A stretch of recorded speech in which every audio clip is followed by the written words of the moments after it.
David Inserra. Yes, Border Patrol arrests are down, but our immigration policies still need work. Okay, so this is from Fox News, and they talk about how over the past few months, the Border Patrol arrests have been down. They say that is because of the Trump administration's attempts to discourage illegal immigration. Personally, I wouldn't call them attempts, I would call them successful steps, because clearly they're working. And I believe we all know one successful step that was taken by the Trump administration, which was to tax tariffs on Mexico, I believe, 5%. That led the Mexican police force to also apprehend, these migrants who go across Mexico to get into the United States. Now, why do our immigration policies still need work?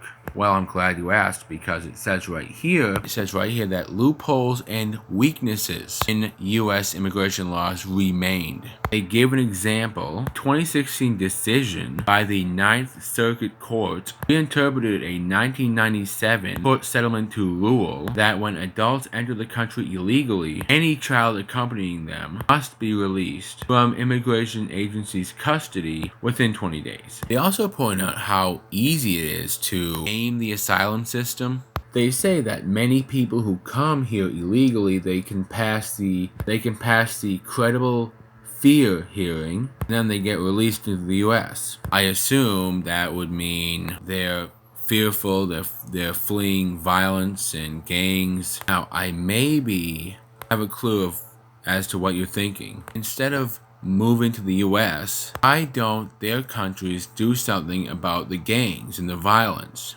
I don't know, shithole countries? I mean, the Trump administration tried to end those loopholes with zero-tolerance policies. The liberal left criticized the zero-tolerance policy, and the administration received a ton of pushback because of it. From the liberal left, of course, and no one else. The Trump administration had no other choice but to end those zero-tolerance policies, and ultimately, the Trump administration ended those loopholes, and they wound up releasing anyone coming to the border with a child. So obviously you have an MS-13 gang member with a kid that's not even here, makes up a lie about, oh yeah, I'm fearing persecution and violence and gangs, and boom, he's in the country. Okay, so obviously all these illegal aliens, with their so-called children gaming the system and coming into the country illegally, it's a disaster. And he can't fix it himself. So he's asking Congress for help. And the only people refusing to progress the laws and close these loopholes, which are obviously easily taken advantage of by these illegals, the only people who are refusing to do that, ironically enough, are the progressives. However, the Trump administration has come up with some solutions. Work to expand the Remain in Mexico policy means that the U.S. can send them back to Mexico, obviously, as they await their court hearing for asylum. Decreased the availability of bond for asylum seekers. Required asylum seekers arriving at our southern border from countries other than Mexico to have first sought asylum in another country on their way to the US. And finally, required asylum seekers to request asylum at ports of entry. Now, some of these policies have been stopped or altered by the courts, but such efforts are having an impact.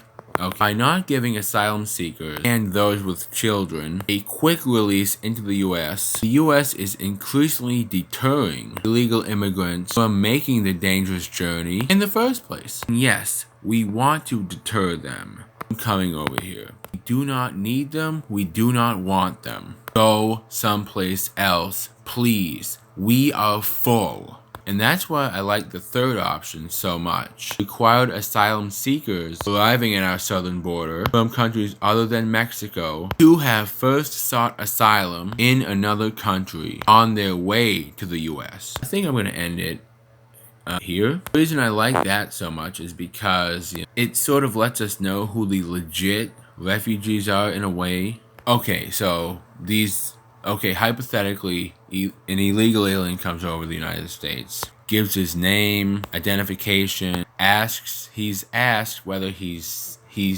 sought asylum in another country, I assume that the US government gets in touch with the supposed country that the hypothetical illegal sought asylum in the first place. If he was rejected by that country, then I guess he could come in. But if the information doesn't match up, I guess he would be rejected. That, to me, is the best suggestion so far.